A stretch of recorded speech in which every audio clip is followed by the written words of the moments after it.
Mas a gente também, aqui a gente está fazendo um exercício também para acreditar que as ações do Trump realmente têm a ver com narcotráfico, com não sei o quê, porque agora ele, inclusive, só fala de petróleo, né? Então, eu que não sou um especialista em nada, fico olhando e falo assim, pô, esse cara, o negócio dele é o petróleo. Meio que tá todo mundo vendo que o negócio dele é o petróleo. Aí eu fico pensando, pô, os Estados Unidos está precisando de petróleo? Existe uma crise petrolífera nos Estados Unidos? Me parece que não. Eles não me parecem estar sofrendo nenhum tipo de desabastecimento. Não. Então, a questão ali não é petróleo para os Estados Unidos, para usar nos Estados Unidos. Pode ser alguma questão econômica, mas o leigo aqui imagina... começa uma certa teoria da conspiração de, porra, a Venezuela é a maior reserva de petróleo do planeta, né? Que é um regime, e lá está um regime alinhado com a esquerda, portanto com a China, com o outro lado do mundo lá, que talvez sejam os principais inimigos dos Estados Unidos. Isso. Será que eles estão tentando, na real, impedir que esse petróleo vá por aí, tipo, vá para a China, vá para os inimigos dos americanos? Porque assim, é petróleo a questão do Trump, não é? Não é só petróleo. Não é só petróleo. Tá. E assim, antes da gente analisar qual é a questão dele, Tá. a gente precisa fazer uma distinção entre as falas do Trump e a realidade. Tá bom. Isso é mesmo. muito, mas assim, muito importante. E esse é um exercício que eu, como alguém que respira e fica estudando isso o dia inteiro, tenho que me lembrar de fazer o tempo todo. Porque senão, todo mundo que analisa o Trump cai em armadilhas.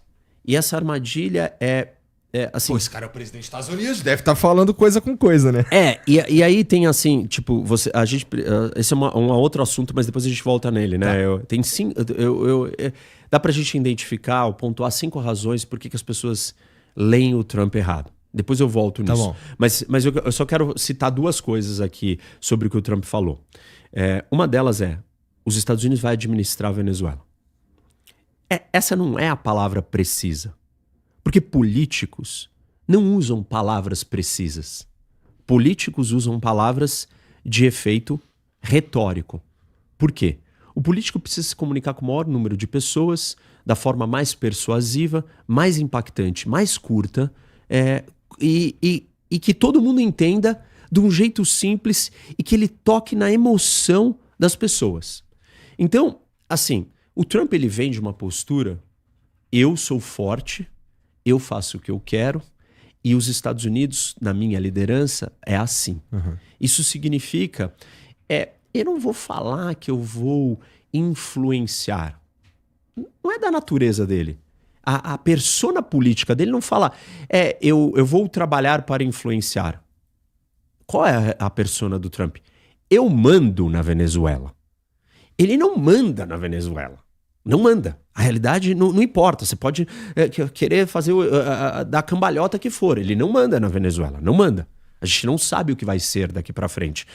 O regime do Maduro não foi derrubado. Uhum. O regime do Maduro está lá intacto. Como é o nome da moça que tá lá mesmo? Rodrigues. Isso. O objetivo é trabalhar com ela para que os Estados Unidos influenciem as políticas públicas. Uhum. Tanto que no dia seguinte, Mark Rubio, secretário de Estado americano, vem a público e diz o seguinte: os Estados Unidos, ele quer influenciar as políticas da Venezuela. Bem diferente da fala. Os Estados Unidos run Venezuela. Os Estados Unidos manda, os Estados Unidos governa a Venezuela. Um é o político, o outro já tem um cargo mais técnico, já está lidando com a realidade. Então, se a gente não conseguir fazer essas distinções, tudo que ser dito não vai fazer sentido. O Trump disse, eu vou governar Gaza. O Trump não está governando Gaza. Os Estados Unidos não estão governando Gaza. Entende? A gente, se não tiver essa separação, não vai. Agora vamos para a parte do que você falou, porque é o segundo exemplo disso. Petróleo, petróleo, petróleo. A ênfase no petróleo o petróleo é o ativo econômico tangível capaz de justificar, para a lógica da persona da plataforma política do Trump, por que raios ele está gastando dinheiro americano num lugar que não vai trazer dinheiro, que é um estado falido, cheio de criminoso, de narcotraficante, de grupo terrorista, destruído há 26 anos. Por que os Estados Unidos vai intervir naquele lugar? Como ele é uma liderança transacional, tudo que o Trump faz é transacional. Ele não é ideológico e ele não é transformacional. Ele é um cara transacional. Ele está preocupado com a transação momentânea. O que eu vou ganhar dessa minha troca aqui, desse diálogo com você, Igor? Eu sou assim, cara. Eu vou fazer a conta de quanto que eu vou ganhar aqui. Então ele precisa quantificar isso. E ele precisa provar isso. Porque ele chegou no poder com uma plataforma dessa. Estados Unidos não vai gastar dinheiro em lugar nenhum se isso não voltar dinheiro para nós. Como é que volta dinheiro? Petróleo, petróleo, petróleo. E aí, então, ele quantifica. Por que isso é uma fala retórica e não é a prática?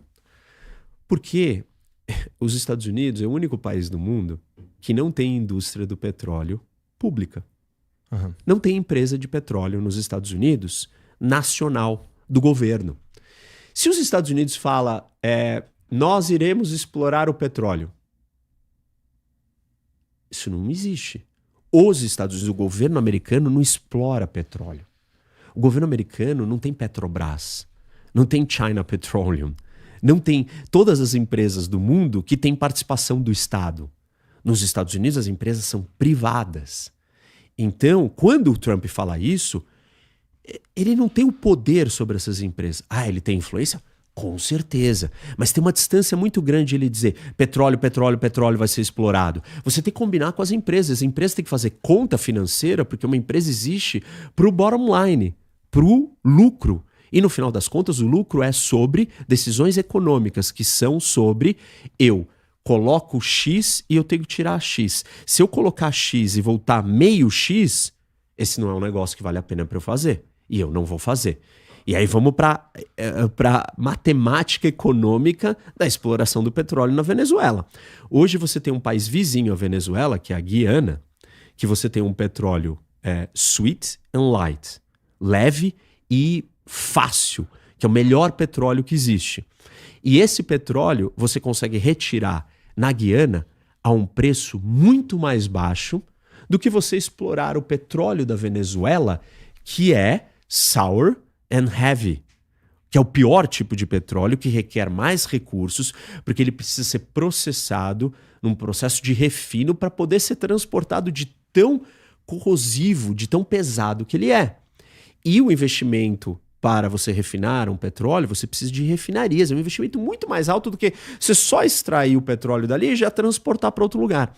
O custo de investimento para uma Chevron, para uma ExxonMobil, as empresas de petróleo americana, comparados com investir na Guiana, na Venezuela, não fecha a conta. Por exemplo, uma estrutura lá que foi estatizada pela Venezuela. Foi. Né? A Venezuela tem 4 dessas refinarias grandes, 3 estão quebradas, só uma está operacional. Os estudos dizem o seguinte: a Venezuela já chegou a produzir 3,5 milhões de barris de petróleo por dia, no ápice, antes do Chávez chegar no poder. Tá. Aí só caiu. Em 2018, o máximo que ela chegou, voltou a subir, foi 2 milhões de barris. Hoje, está variando entre 900 mil e 1 milhão de barris por dia. Acredita-se que em 1 ano a 2 anos de investimento relativamente mais baixo, na casa de alguns bilhões de dólares, você consiga aumentar 500 mil barris, ou seja, 50% do 1 milhão de hoje, no investimento baixo. Agora, para você chegar nos 2 milhões de 2018 ou nos 3,5 de 1990, aí você precisa de dezenas de bilhões de dólares de investimento, talvez centenas de bilhões de dólares, e um projeto assim de 6, 7, 8, 10 anos. E aí uma empresa, para fazer esse investimento, ela precisa de algumas garantias. Qual é o sistema jurídico que vai ter na Venezuela? Essa concessão foi dada por um governo estável ou no ano seguinte vai ter um golpe militar e o governo que entrar vai expropriar ou nacionalizar os meus ativos que eu botei dinheiro ali de volta, como já aconteceu pelo Chaves e pelo Maduro. É seguro? Eu posso mandar os meus executivos para trabalharem na Venezuela?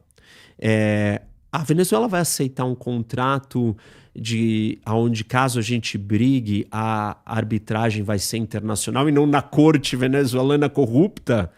Enfim, tem um milhão de questões que a indústria do petróleo americana vai perguntar. E ela vai ter que botar na conta. Porque ela não vai mandar o diretor dela para morar na Venezuela para ele ser sequestrado ou explodir uma bomba no carro que não é blindado. Isso vai custar 10 vezes mais porque ele vai ter que indenizar a família nos Estados Unidos e ela não vai fazer isso. Então, não é óbvio que o Trump, quando ele fala isso, que ele vai conseguir. Mas ele está fazendo uma fala política, porque ele é um político. Ele está simplesmente só dizendo, não, tem muito recurso, tem muito dinheiro. Os outros motivos, eu não estou descartando que o petróleo não seja um motivo. Tá. Eu estou dizendo que ele não é o único motivo. Os outros motivos talvez sejam até mais importantes do que o petróleo. É que o petróleo tangibiliza o retorno do investimento, do discurso e de toda a plataforma política dele. O petróleo é tangível, o petróleo é uma coisa que a Venezuela tem que pode virar e falar assim, como é que eu vou recuperar o dinheiro das empresas de petróleo que perderam americanas? Como é que eu vou consertar a Venezuela para ela sair de ser um narco-estado para ser um outro? Alguma solução econômica tem que ter.